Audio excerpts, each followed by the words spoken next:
Police কোথাও কাউকে দেখলে একেবারে ডাইরেক্ট গুলি করে দেয়।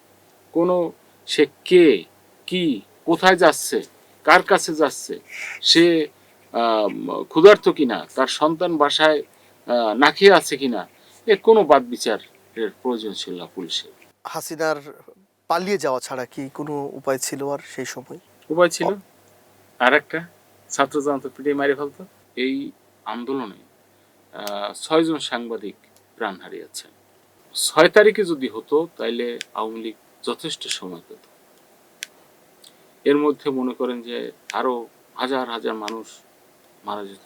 16টা বছর নির্যাতনের শিকার হয়েছে এবং সেই নির্যাতন না। মনে করেন আমার মতো হাজার হাজার মানুষ, লক্ষ লক্ষ মানুষ নির্যাতনের শিকার হয়েছে। আমি নির্যাতনের শুধু একা শিকার হয়েছি তা না, আমার বাপ শিকার হয়েছে, আমার মা নির্যাতনের শিকার হয়েছে, আমার পরিবারের অন্যান্য সদস্যরা নির্যাতনের শিকার হয়েছে।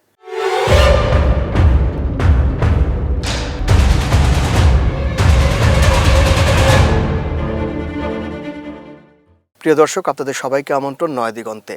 আজ 5ই আগস্ট। গত বছর ঠিক এই দিন দীর্ঘ 15 বছর অত্যাচারিত ফ্যাসিস্ট হাসিনা সরকার পলায়ন করেছিল। আমরা সেই গত বছরের কিছু ইতিহাস রোমন্থন করতে চাই আমাদের আজকের অতিথির সাথে। আমাদের সাথে স্টুডিওতে উপস্থিত আছেন ডিআরইর সভাপতি এবং নয় দিগন্তের চিফ রিপোর্টার আবু সালেহ আকন ভাই। আকন ভাই, আপনাকে আমন্ত্রণ। জি, ধন্যবাদ আপনাকে। আকন ভাই, আজ 5ই আগস্ট, দীর্ঘ 1 বছর আমরা পার করলাম। সংক্ষেপে একটু জানতে চাই আপনার কাছে, এই যে 1টি বছর পার করলাম, এই 1 বছরে আমাদের চাওয়া পাওয়া প্রাপ্তি কতটুকু আমরা অর্জন করতে পেরেছি? আমাদের চাওয়া পাওয়া ছিল শেখ হাসিনা থাকবে না, একটা ফ্যাসিস্ট সরকার থাকবে না, একজন স্বৈরাচারিণী উনি থাকবেন না, সেটা পেয়েছি। এর চেয়ে বেশি কিছু আমরা চাইনি। আমাদের দেশের মানুষ যে জুলুমের শিকার হয়েছে, মানুষ ঘরে থাকতে পারেনি স্বৈরাচারের ভয়ে, মানুষ রাস্তায় হাঁটতে পারেনি, কথা বলতে পারেনি, আমাদের লেখার স্বাধীনতা ছিল না, টেলিভিশনে প্রচারের স্বাধীনতা ছিল না, এই থেকে আমরা মুক্তি চেয়েছি, সেটা আমরা পেয়েছি। এখন ভাই, জুলাই মাস থেকে আন্দোলন শুরু হয়েছে এবং আগস্টের শুরুর দিকে সে আন্দোলন বেগবান হয়েছে এবং 5ই আগস্ট হাসিনা পলায়ন করেছে। আপনার কাছে জানতে চাই, 4 তারিখ রাত এবং 5 তারিখ সকাল, এই 2 দিনের আপনার অভিজ্ঞতা জানতে চাই। তো শুরু থেকেই মাঠে কিন্তু আমরা ছিলাম। তো প্রথম তো কোটা বিরোধী আন্দোলন ছিল। সেই কোটা বিরোধী আন্দোলনের যে শুরুটা ছিল, সেই শুরুর দিকে কিন্তু পত্রিকাগুলো নিউজ করেনি এবং টেলিভিশনগুলো নিউজ দেখায়নি। এটা নিয়ে কোটা বিরোধী আন্দোলনে যারা অংশ নিয়েছিলেন তাদের মধ্যে প্রথম ক্ষোভ ছিল সাংবাদিকদের উপর, এবং তারা কিন্তু সাংবাদিকদের অনেক জায়গায় হেনস্থাও করেছে যে তাদের নিউজগুলো কেন যাচ্ছে না। আস্তে আস্তে যখন আন্দোলনটা আরো বেগবান হচ্ছিল, তখন সাংবাদিকরাও বুঝলো যে আন্দোলনের নিউজটা দেওয়া উচিত। তখন মাঠের সাংবাদিকরা কিন্তু নিউজ দিতে চাচ্ছিলেন, কিন্তু কর্ণধার যারা ছিলেন বিভিন্ন পত্রিকা অফিসে এবং টেলিভিশন অনলাইনে যারা কর্ণধার ছিলেন, তারা কিন্তু ম্যাক্সিমাম ছিলেন সরকারের পাচাটা, শেখ হাসিনার গোলাম ছিলেন। এক কথায় বলতে গেলে বলতে হয় তারা শেখ হাসিনার গোলাম ছিলেন। এই গোলামদের কারণে কিন্তু মাঠের সাংবাদিকরা সঠিক নিউজ সংগ্রহ করে নিয়ে গেলেও তারা কিন্তু নিউজটা ওইভাবে দিতে পারেনি। এমনও ঘটনা ঘটছে যে নিউজ দেশে একরকম, ছাপা হয়েছে তার ঠিক উল্টাটা, এরকম ঘটনাও কিন্তু ঘটেছে। তো এক পর্যায়ে কিন্তু সত্য লিখতে এবং প্রচার করতে মিডিয়াগুলো বাধ্য হয়েছে। ফ্যাসিস্টদের একেবারে নিয়ন্ত্রণাধীন যে মিডিয়াগুলো ছিল, সেই মিডিয়াও কিন্তু এক পর্যায়ে আপনার সত্যটা, আন্দোলনের সঠিক খবরটা প্রচার করতে বাধ্য হয়েছে।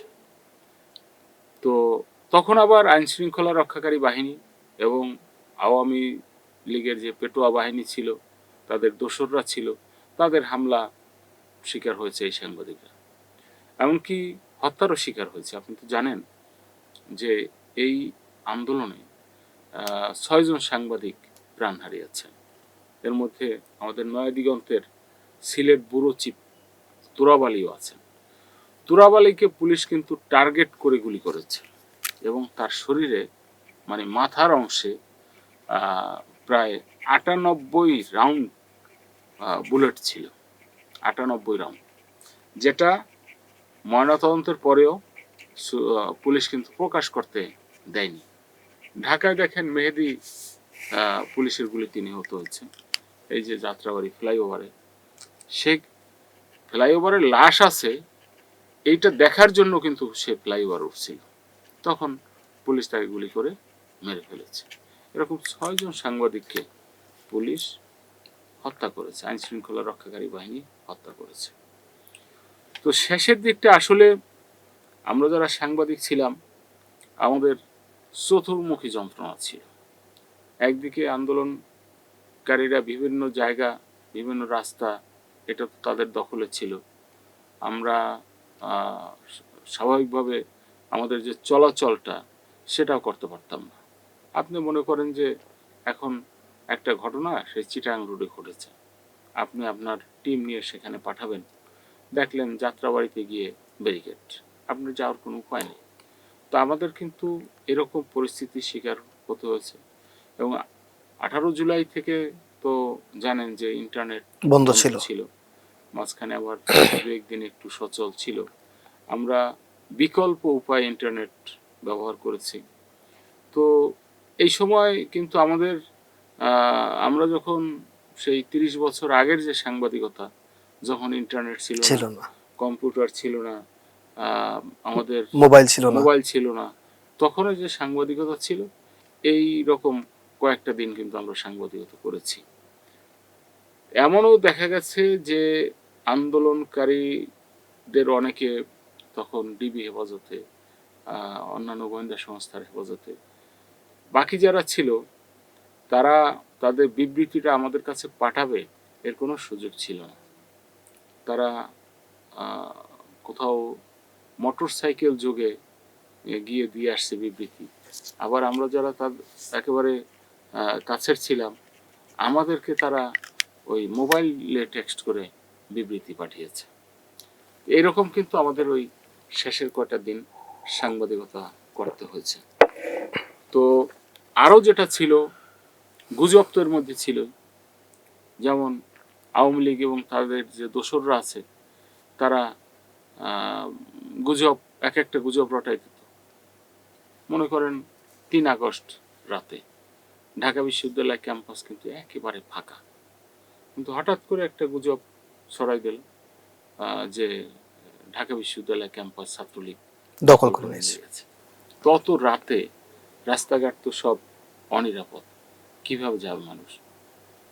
পুলিশ কোথাও কাউকে দেখলে একেবারে ডাইরেক্ট গুলি করে দেয়।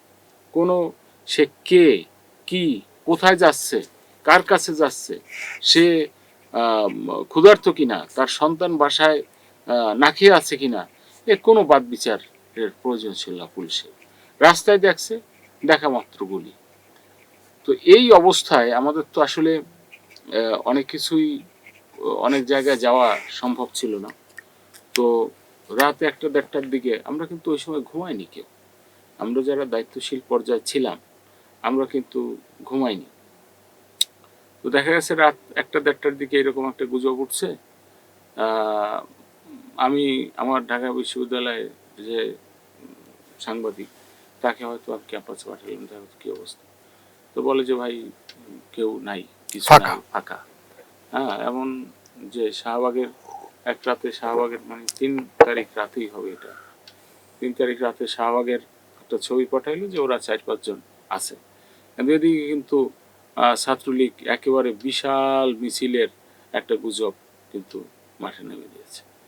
এভাবেই একটা মানে নানা দিক থেকে নানা রকম বাধা, নানা রকম গুজব, নানা রকম উদ্ভট তথ্য, এর মধ্যে কিন্তু আমরা ছিলাম।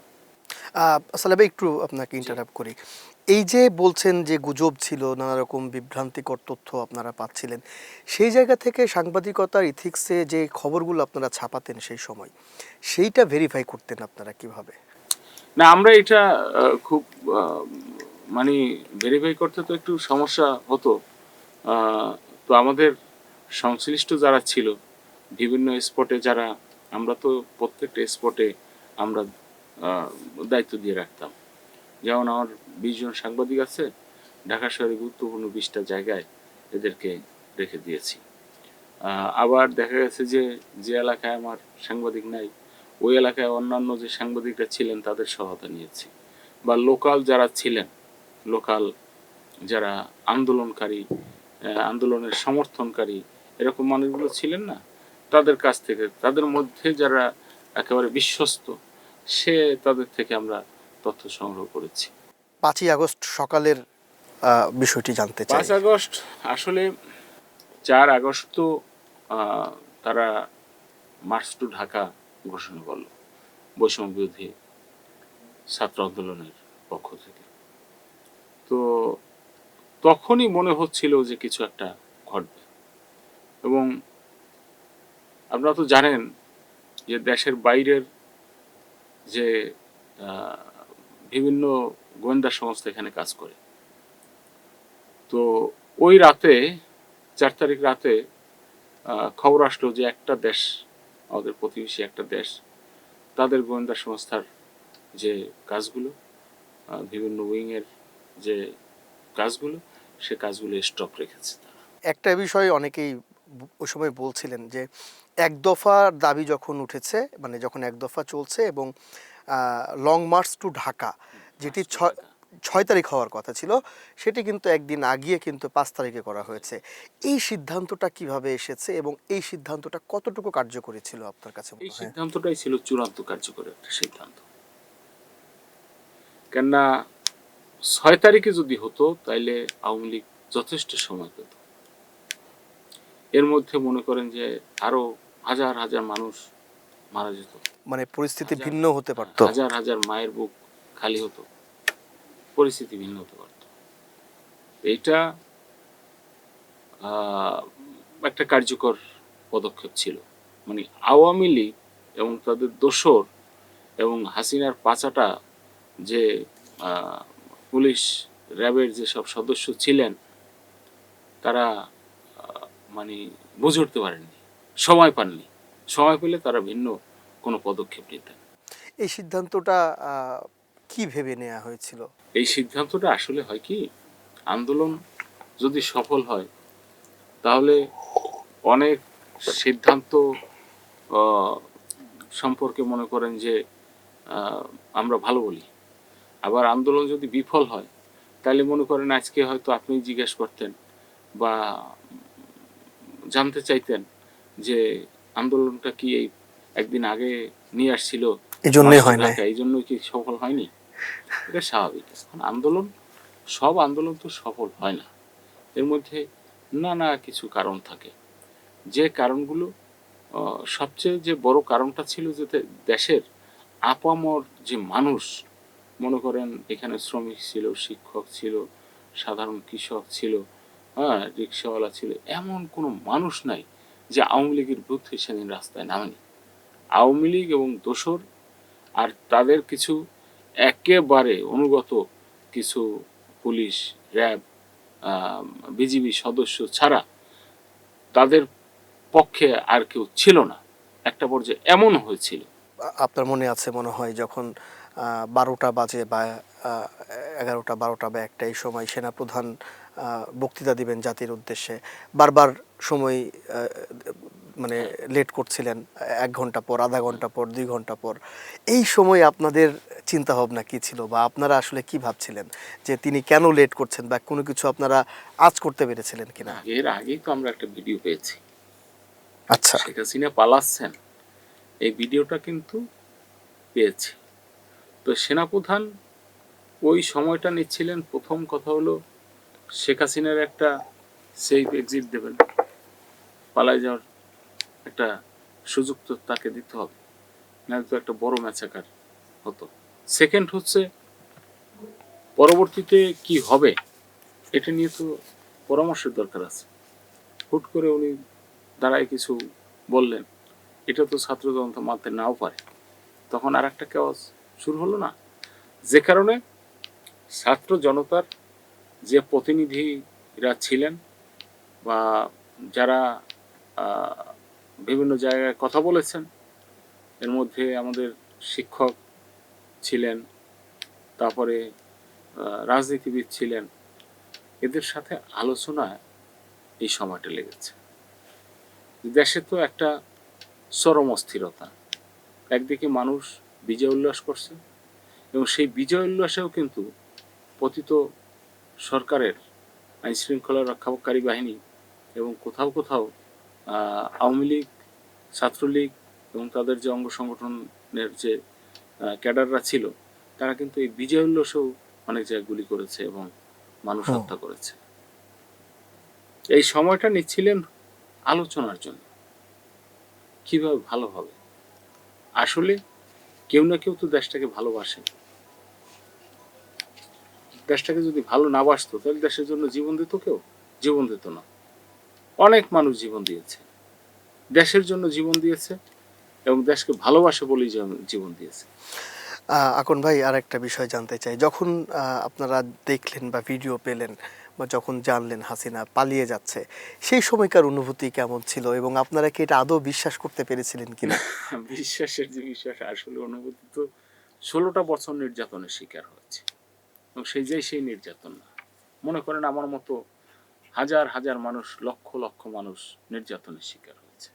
আমি নির্যাতনের শুধু একা শিকার হয়েছি তা না, আমার বাপ শিকার হয়েছে, আমার মা নির্যাতনের শিকার হয়েছে, আমার পরিবারের অন্যান্য সদস্যরা নির্যাতনের শিকার হয়েছে, আমাদের কারণে আমাদের আত্মীয় স্বজনরা নির্যাতনের শিকার হয়েছে, আমার বন্ধু বান্ধব যাদের সাথে আমি মনে করেন ইউনিভার্সিটিতে, কলেজ ইউনিভার্সিটিতে একই সাথে লেখাপড়া করেছি, একই সাথে খেয়েছি, ঘুমিয়েছি, আড্ডা দিয়েছি, এক বিছানায় ঘুমিয়েছি, তারাও ভয়ে আমার সাথে কথা বলতো না। একটা সময় ভয়ে আমার সাথে কথা বলতো না এবং আমিও তাদেরকে এড়িয়ে চলতাম। আমি কেন এড়িয়ে চলতাম?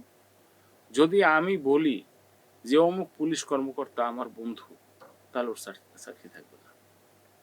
আমি যদি বলি যে অমুক জায়গার ইউনিভার্সিটির শিক্ষক আমার বন্ধু, তাহলে আর দেখা যাবে যে ওই বন্ধুর প্রমোশন হবে না বা তার হয়তো চাকরিও চলে যেতে পারে। এই পরিস্থিতি থেকে আমরা মুক্তি পাচ্ছি।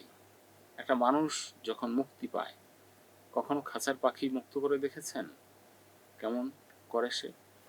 ওরকম এদেশের মানুষ যে একটা স্বৈরাচার থেকে, একটা ফ্যাসিস্ট থেকে, একটা দুর্বৃত্ত থেকে, একটা মানে খারাপ মানুষ থেকে আপনি মুক্তি পেয়েছেন। হাসিনার পালিয়ে যাওয়া ছাড়া কি কোনো উপায় ছিল আর সেই সময়? উপায় ছিল আর একটা, ছাত্র জনতা পিটিয়ে মারি ফেলতো। আপনি দেখেছেন না? ওর মানে মনে করেন চেয়ার টেবিল, ওই যে খাবার খাবার রান্না করছিল দুপুরে খাবে, হরেক রকম খাবার। দেখেননি আপনি? ভিডিওতে, ছবিতে আমরা দেখছি হরেক রকম খাবার আয়োজন ছিল, সে খাবারটা খেয়ে যেতে পারেনি। তো এইগুলো যে মানুষ নিয়েছে, অনেকে বলে যে ওই যে যারা মনে করেন ফ্যাসিস্ট, তারা বলে যে ওরা চুরি করছে, ওইখানে লুট করছে। আসলে লুট আর চুরির বিষয় না, এটা আবেগের বিষয়। এটা আবেগের বিষয় যে এতটা অত্যাচার নির্যাতন করেছে যে হাসিনাকে যদি পেত তাহলে ওর চেয়ার টেবিল, হাঁস মুরগি ছাগল যেভাবে নিয়ে গেছে না, সেইভাবে নিয়ে যেত। কেউ বুঝছেন অবস্থা? তার উপায় ছিল একটা, পালানো, না হলে এভাবে জনতার হাতে প্রাণ দেওয়া। আর কোনো বিকল্প হচ্ছিল না। আকন ভাই, যদি হাসিনা না পালাতেন বা যদি কোনোভাবে হাসিনা যদি সেদিন পুলিশকে, র্যাবকে বা প্রশাসনকে মারার হুমকি দিতেন ছাত্র জনতাকে, যদি ছাত্র জনতা নিহত হতো, যদি কোনোভাবে হাসিনা তার মর্শদে যদি টিকে যেতেন, সেই ক্ষেত্রে পরিস্থিতি আজকে আমরা না, সে তো নির্দেশ দিয়েছে, সে নির্দেশ দিয়েছে। আমি বললাম কি, লক্ষ লক্ষ মানুষ রাস্তায় নামছে জীবন দেওয়ার জন্য। আপনি যদি জীবন দেওয়ার জন্য রাস্তায় নামেন, তাহলে বিজয় আপনার হবে। কেননা কত গুলি চালাবে, এই দেখেন না যাত্রাবাড়ি থানায় গুলি চালাতে, মানে এক এক পর্যায়ে গুলি চালাতে চালাতে গুলি শেষ হয়ে গেছে। তখন কি করছে? আপনার তো ওখানে আর সাপ্লাই নাই। এরপরে মনে করেন একটা পর্যায়ে তো দেশের সবগুলি শেষ হয়ে যাবে, ফ্যাক্টরিতে গুলি বানাইতে হবে, সেই সময়টা দেবেন না। তো সেই সময় তো সব শেষ। দেখেন যাত্রাবাড়ির ঘটনা, যখন গুলি করছে পুলিশ, পুলিশ তো প্রথম গুলি করছে, অসংখ্য মানুষ পাখির মতো মেরে ফেলছে। একটা পর্যায়ে গুলি শেষ হয়ে গেছে। এনায়েতপুর থানার কথা মনে আছে? সেই সিরাজগঞ্জে এনায়েতপুর থানা, যে থানায় মনে করেন প্রথমে তো গুলি চালালো ছাত্র জনতার উপরে, গুলি এক পর্যায়ে শেষ হয়ে গেল, তখন কিন্তু থানা আক্রমণ করলো। যাত্রাবাড়িতে একই ঘটনা ঘটেছে, গুলি শেষ, তখন থানা আক্রমণ করছে। এবং তখন কিন্তু পুলিশের যারা ওখানে, যে সবাই খারাপ মানুষ, খারাপ পুলিশ ছিল তেমন না। মনে করেন ভালো খারাপ তো থাকেই মানুষের মধ্যে, সবাই যে ছাত্র জনতার উপর গুলি চালিয়েছে, হত্যা করেছে এমনটিও না, কিন্তু ভালো খারাপ সবই কিন্তু পিটিয়ে মেরে ফেলছে। এরকম তো একটা সময় সব থানার গুলি শেষ হয়ে যায়, তখন কি করত মানুষ? তো লক্ষ লক্ষ, ওই যে দেখেন না, ওই যে ডিসি ওয়ারি ইকবাল বলতেছিল স্বরাষ্ট্রমন্ত্রীকে, একটা ভিডিও দেখায়, একটা মারে একটা আসে, একটা গুলি করি একটা মরে, বাকি তো আর মরে না, বাকিদের সব তো আবার আসে। এরকম কত গুলি করবে, কত মরবে? এখন ভাই শেষ পর্যায়ে চলে আসছি আমরা আয়োজনের। 5ই আগস্টের আগে দীর্ঘ 15টি বছর বিশেষ করে জাতির স্তম্ভ বলা হয় গণমাধ্যমকে, সেই গণমাধ্যম কী অবস্থায় ছিল সেটি আমরা সবাই জানি। 5 আগস্টের পরে এখন গণমাধ্যমের একটা প্রাণ আমরা দেখছি, মানুষ কথা বলছে, গণমাধ্যমে সব কিছু দেখাতে পারছে, যেটি আগে আমরা দেখি নাই কখনো।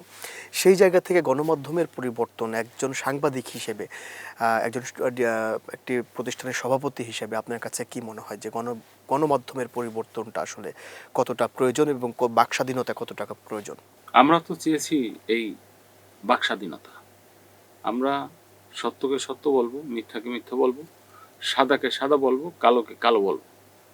এটার জন্যই তো আমরা লড়াই করেছি নাকি? আপনি একজন অত্যাচারী শাসক, তার বিরুদ্ধে কথা বলবেন, এটাই স্বাভাবিক। গণমাধ্যম কেন? গণমাধ্যম তো এজন্যই, অত্যাচারী শাসকের বিরুদ্ধে কথা বলবে, দুর্নীতিপরায়ণ যারা আছে তাদের বিরুদ্ধে কথা বলবে, দেশের সাধারণ মানুষ, নির্যাতিত মানুষ, তাদের পক্ষে কথা বলবে। এই কারণেই তো। তো সেই জায়গায় শেখ হাসিনা নেই। শেখ হাসিনার সময় দেখেছেন আপনারা যে অনেক বড় বড় সাংবাদিক, যাদেরকে আমরা একসময় শ্রদ্ধা করতাম, তাদেরকে কিন্তু এখন আমরা ঘৃণা করি। কেন ঘৃণা করি? শেখ হাসিনাকে উলঙ্গ হয়ে তারা পা চেটেছে। শেখ হাসিনা শরীরের জামা কাপড় খুলে তারপরে তোষামত দিয়ে করেছে শেখ হাসিনা, একটা ফেসিস্ট সরকারের। এবং তাদের কারণেই বলবো যে শেখ হাসিনা ফেসিস্ট হতে পেরেছে। তাদের প্রচ্ছন্ন সহযোগিতায়, তাদের আশকারায়। দেখেননি আপনি যে প্রেস কনফারেন্স রাখতো, কে কোন প্রশ্ন করবে সেটা কিন্তু আগে থেকেই নির্ধারিত ছিল, এবং ওর বাইরে কোনো প্রশ্ন কেউ করতে পারতেন না। যে কারণে শেখ হাসিনা তো আগেই প্রশ্ন জানা, প্রশ্ন আউট হয়ে গেছে আগেই কি প্রশ্ন করবে। তো সেই অনুযায়ী শেখ হাসিনা গড় গড় করে বক্তব্য দিয়ে যেতেন। আর কীভাবে তেল মারত সাংবাদিকরা, সাংবাদিক নেতারা, বয়োজ্যেষ্ঠ সাংবাদিকরা। আমরা যারা জুনিয়র আছি আমাদের লজ্জা লাগতো অনেক সময়, আমরা এগুলো নিয়ে সমালোচনা করতাম, কিন্তু প্রকাশ্যে সমালোচনা করতে পারতাম না। মানে আমাদের তো জীবন আছে, আমাদের সংসার আছে, আমাদের পরিবার পরিজন আছে, আমরা প্রকাশ্যে সমালোচনাও করতে পারতাম না। কিন্তু আমরা কিন্তু গোপনে গোপনে যতটুকু পেরেছি আমরা কিন্তু এ নিয়ে সমালোচনা করেছি। তো এখন মনে করেন গণমাধ্যম অনেকটাই স্বাধীনভাবে লিখতে পারে। এই যে ঘটনা ঘটছে, বিভিন্ন জায়গায় ঘটতেছে। আমরা লিখি না এখন পুলিশ কাজ করে না, আমরা লিখতেছি না আগে পুলিশ কাজ করে না বা পুলিশ ছিনতাইকারীকে ধরে না, এটা লেখলে তো সকালবেলা আপনাকে ডাক দিয়ে তুলে নিয়ে যেত যে কেন এটা লিখছেন। আপনারে খালি একটা চিঠি পাঠাইতো, অমুক দিনে আপনি আসেন, আপনি যেতে বাধ্য। আমরা তো সেটা শিকার হচ্ছি না। হ্যাঁ, এখনো যে আমাদের মধ্যে কেউ কেউ খারাপ কিছু করছে না সেটা না, তবে তাদের উচিত অতীত থেকে শিক্ষা নেওয়া। আজকে অনেকে কিন্তু হ্যান্ডকাপ পরে কিন্তু ভিতরে জেলখানায় আছে। দেখেন যখন ইয়াতে যায়, আদালতে যায়, পচা ডিম মারে, দেখছেন না, থুথু মারে, দেখছেন না। হ্যান্ডকাপ পরে একজন সাংবাদিক, তার হাতে হ্যান্ডকাপ উঠবে কেমন? হ্যাঁ, তার হাতে হ্যান্ডকাপ উঠতে পারে জালিম সরকারের বিরুদ্ধে লেখলে, জালিম সরকার ষড়যন্ত্র করে তার হাতে হ্যান্ডকাপ পরাতে পারে, কিন্তু জালিম সরকারের পক্ষে তোষামদি করে তার কাছ থেকে উপঢৌকন নিয়ে, তার কাছ থেকে ফ্ল্যাট নিয়ে, বাড়ি নিয়ে, গাড়ি নিয়ে, কারি কারি টাকা নিয়ে এরপরে হাতকড়া পরা, এটা কিন্তু খুবই লজ্জার। তো এখনো যদি কেউ করে থাকেন, ভবিষ্যৎ তো আছে, সময় কথা বলবে, তাদের হাতে আবার হ্যাঁ হাতকড়া উঠতে পারে, তাদেরও আবার পিছমোড়া দিয়ে, মানে এই দেশের মানুষ পিছমোড়া দিয়ে বাঁধতে পারে, কিন্তু সেই সুযোগ কিন্তু মানুষের আছে। মানুষের সুবিধাটা হচ্ছে যে তারা যখন একবার জীবন দিতে শিখে গেছে, তারা কিন্তু ভবিষ্যতে আবার জীবন দিতে রাস্তায় নামবে। এটা আমাদের মাথায় রাখা উচিত। সত্যকে সত্য, মিথ্যাকে মিথ্যা বলা উচিত। এখন ভাই আপনাকে অসংখ্য ধন্যবাদ আমাদের আয়োজনে সময় দেওয়ার জন্য, এবং গত বছরের আজকের দিনের ঘটনা আপনি শেয়ার করেছেন, এই জন্য আপনাকে অসংখ্য ধন্যবাদ। জি, আপনাকেও ধন্যবাদ। নয়া দিগন্তের পাঠক, শ্রোতা, দর্শক যারা আছেন সবাইকে ধন্যবাদ। প্রিয় দর্শক, আমরা আমাদের আয়োজন আজকে এখানেই শেষ করছি। সবাই অনেক অনেক ভালো থাকবেন, সুস্থ থাকবেন এবং নয়া দিগন্তের সাথেই থাকবেন। আল্লাহ হাফেজ।